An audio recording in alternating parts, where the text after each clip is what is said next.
Ngayon, pag-usapan na natin yung pay plan 2 o yung tinatawag na 3-up pass-up. Minsan, ang tawag dito sa pay plan na to ay infinity pass-up. Again, ipapaalala ko lang uli na kahit magkaiba at magkahiwalay ang pay plan 1 at ang pay plan 2, ay sabay nangyayari ang pay plan 1 at ang pay plan 2. Okay, maliwanag yun ha. Sabay sila nangyayari. In pay plan 2 o yung 3-up pass-up, kikita ka ng $20 sa lahat ng direct referrals mo. Maliban lang sa second, third at seventh referrals mo. Bakit? Dahil ang second, third at seventh direct referrals mo ay maipapasa pataas sa taong direktang nag-refer sa iyo sa SWA. Okay, maipapasa sila doon sa direct sponsor mo. Sa madaling salita, you will earn $20 from your first, fourth, fifth, sixth, and 8th up to infinity. Next, you can earn unlimited $20 every day. Again, wala ding flash out, no flash out, and no maximum income dito sa pay plan 2. Let's say may 8 kang naging direct referrals. Tulad ng sabi ko, sa kanilang lahat ay may commissions ka na tag to $20. Maliban lang sa second, third, at seventh referrals mo. Dahil ang second, third, at seventh referrals mo ay maipapasa sa iyong sponsor. Sponsor mo ang kikita ng tag to $20 dito sa second, third, at seventh mo. Okay? Kaya tinawag na 3-up pass-up. Okay, malamang ito ang iniisip mo ngayon. Teka, ba't ganon? Ikaw yung nagpakahirap at ikaw yung nag-effort, bakit iba yung kumita or nakinabang? Huwag kang mag-alala. Yung pay plan 2 is actually a very powerful compensation plan na malaki ang pwede maging advantage para sa'yo. So, explain ko kung paano yun. Dahil lahat ng direct referrals mo ay gagawin din ng negosyo, lahat sila ay magkakaroon din ng mga referrals. Tama? At dahil ikaw ang kanilang sponsor, sila naman ang magpapasa ng kanilang second, third, at seventh referrals sa'yo. Okay? For example, itong si Mark. Kanyang second, third, at seventh referrals ay maipapasa niya sa'yo. Ikaw ang kikita ng tagto $20 sa second, third, at seventh referrals ni Mark. Okay? Ganon din kay Toby. Yung second, third, at seventh referrals ni Toby ay maipapasa rin sa'yo. Ikaw din ang kikita ng tagto $20 sa second, third, at seventh referrals ni Toby. So, ganon din ang mangyayari kay Fred, kay Diane, etc. Kikita ka ng tagto $20 sa mga second, third, at seventh referrals ng mga direct referrals mo. Pati itong mga naipass up sa'yo, kung mapapansin mo parang naging considered as direct referrals mo na rin sila dito sa pay plan 2. So, pati ang mga yan ay magpapasa ng kanilang second, third, at seventh referrals nila sa'yo. Darating yung time na araw-araw ka nang tatanggap ng mga tag to $20 sa email mo. Doon sa mga $20 na commissions mo, ganito yung email na matatanggap mo from SWA. Okay, see the $20. Just imagine kung gaano kaganda ang gising mo kung sa tuwing umaga at pagbangon mo sa kama at pag-check mo sa computer mo para i-check ang email mo ay hindi mga Facebook notifications ang matatanggap mo, kundi puros $20 in commissions tulad ng mga to. Okay? Sarap ng gising, di ba? So, okay, yan yung mga yan. Parang ganyan yung matatanggap mo. Now, let's try to compute the potential income for this pay plan. Sigurado na may excite ka dito sa mga susunod na ipapakita ko sa'yo. Assuming na mayroon ka lang 3 direct referrals who will pass up their second, third, and seventh referrals to you. Okay? So, 3 na magpapasa ng kanilang 2nd, 3rd, and 7th. So, 3 times 3, that's a total of 9 times $20 yung SWA Pay Plan 2 commission times $20, that's a total of $180. So, in peso, that's 8,100 pesos. Now, yung 9 na yun ay considered as your direct referrals na rin sa Pay Plan 2 lang. Okay? Ibig sabihin, yung 9 na yun ay magpapasa ulit ng kanilang 2nd, 3rd, at 7th sa'yo. So, 9 times 3 equals 27 times $20 commission, that's a total of $540 or 22,680 pesos.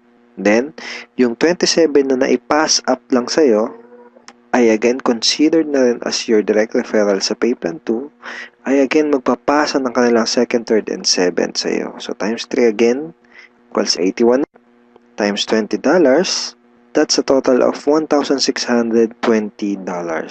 In peso, that's 68,040 pesos. And then again, yung 81 na yun, magpapasa up ulit ng kanilang 2nd, 3rd, and 7th. So, times 3, that's a total of 243 downlines times $20, and that's a total of $4,860. 204,120 pesos. So again, yung 243 na yun, magpapasap ng kanilang 2nd, 3rd, and 7th. That's a total of 729 times $20. That's $14,580. In peso, that's 612,360 pesos. And then yung 729 na yun, magpapass up ulit ng tagtatatlo, yung kanilang 2nd, 3rd, and 7th. So, times 3, that's a total passed up of 2,187 downlines. So, times $20, that's a total of $43,740. And in peso, that's 1,837,080 pesos. Grand total commissions is $65,520 or 2,751,840 pesos. And that's potential income just for Pay Plan 2. And hindi pa dito nagtatapos yung pwede mong kitain, pero pwedeng mas malaki pa ang iyong kitain kung ituloy-tuloy mo gawin yung iyong SWA business. So I hope na-excite ka dito sa pwede mong kitain dito sa opportunity na to. Okay, so FAQs muna tayo. Yung 2nd, 3rd, at 7th referrals ko ba na naipassed up ay mawawala sa matrix ko? And the answer is no. Passing up only happens in Pay Plan 2 and not in Pay Plan 1. So, yung mga referrals na naipapass up, sa Pay Plan 2 lang yun nangyayari at hindi sa Pay Plan 1. All your direct referrals will stay in your matrix and they will always follow you. Ibig sabihin, yung mga direct referrals mo, intact yun doon sa matrix mo at lagi lang silang magpa-follow sa'yo sa Pay Plan 1. Okay, next question. Pwede bang kumita sa Pay Plan 2 kahit wala akong ma-refer or sales? The answer is no. You only make commissions in Pay Plan 2 when you refer someone. Kita ka lang sa Pay Plan 2 kapag may na-refer ka, or if your direct referrals pass up their 2nd, 3rd, and 7th to you. In other words, hindi ka kikita sa Pay Plan 2 kung wala kang mga direct referrals. Sa Pay Plan 1 lang posible yung pwede kang kumita kahit wala ka pang na-refer. Pero sa Pay Plan 2, hindi yun possible. Kung may mga additional questions ka pa, at kung may mga part ka na hindi naintindihan doon sa pay plans ng SWA, pwede mo uling panoorin itong mga video na to para mas maintindihan mo ng maigi yung compensation plan or yung pay plans ng SWA. So ngayon, ang pag-usapan natin ay yung mga benefits mo once na maging part ka na ng aming team, yung Team Unstoppable Internet Entrepreneurs. Once na maging part ka na ng team, ito yung mga training resources na makukuha mo. Magkakaroon ka ng access sa mga training resources na to. Okay? Yung mga information na nasa loob ng mga training resources na to ang magtuturo sa iyo kung paano ka magsisimula ng tama at kung paano mo gagawin ng tama ang iyong SWA business. So, once na maging member ka na ng SWA at maging part ka ng aming team, magkakaroon ka ng 100% access sa mga training resources na to. So, ano-ano ba yung mga nasa loob ng training resources na to? First is yung Team Unstoppable Internet Entrepreneurs Handbook. So, ito yan. Ito yung Internet Entrepreneurs Handbook. Nandito sa ebook na to, yung tinuturo namin na 3 strategies of promoting your business on the internet. Bakit 3 strategies? Kasi yung isa pang beginner, yung isa pang intermediate at yung isa ay pang advanced. So kahit first timer ka pa lang at kahit wala ka pang background sa industry na to, ay meron kami nakahandang trainings para sa iyo at para matulungan ka magkaroon ng tamang start sa business mo. Next is yung how to handle prospect objections. Okay, ito yan. Ito yung loob niyan.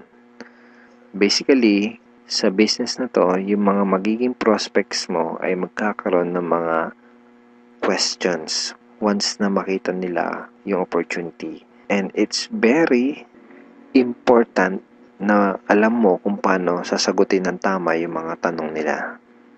Most networkers ay nagfe-fail dahil hindi nila alam kung paano sasagutin yung mga question ng prospects or yung mga objections ng kanilang prospects. Okay, next is yung Ninja Network Marketing Scripts. How to talk to your leads and prospects on the phone. Okay, ito yun. Basically, these are sets of scripts na magagamit mo kapag kakausapin mo yung mga prospect mo sa phone, or sa chat, pwede rin sa chat, or one-on-one. Kung ikaw ay call center agent, I'm sure familiar ka sa mga scripts. Next ay itong how to sponsor your circle of influence properly. Okay, ito yun. Okay. So, ituturo din namin sa iyo kung paano mo i-approach ng tama yung mga kaibigan, kakilala at kamag-anak mo. Dito mo matututunan, dito sa ebook na to, mo matututunan kung paano sila i-approach ng tama. Okay? Ayan. May mga sample email din yan na pwede mong isend sa mga kakilala at kaibigan mo. It's a step-by-step training ebook. Okay? Tignan mo step 2. So, isa to sa mga step-by-step na mag-guide sa'yo kung paano mo gagawin yung negosyo mo ng tama kung first time mo pa lang papasok sa ganitong klase ng business. And next ay itong how to create your automatic recruiting system, the 3M system blueprint. Basically, this is a video tutorial paano gumawa ng website na tutulong sa'yo para i-promote ang iyong business. Matututunan mo kung paano ka gagawa ng ganitong klase ng website. Ito yung website na tutulong sa iyo para mas mapadali mong gawin ang iyong SWA business.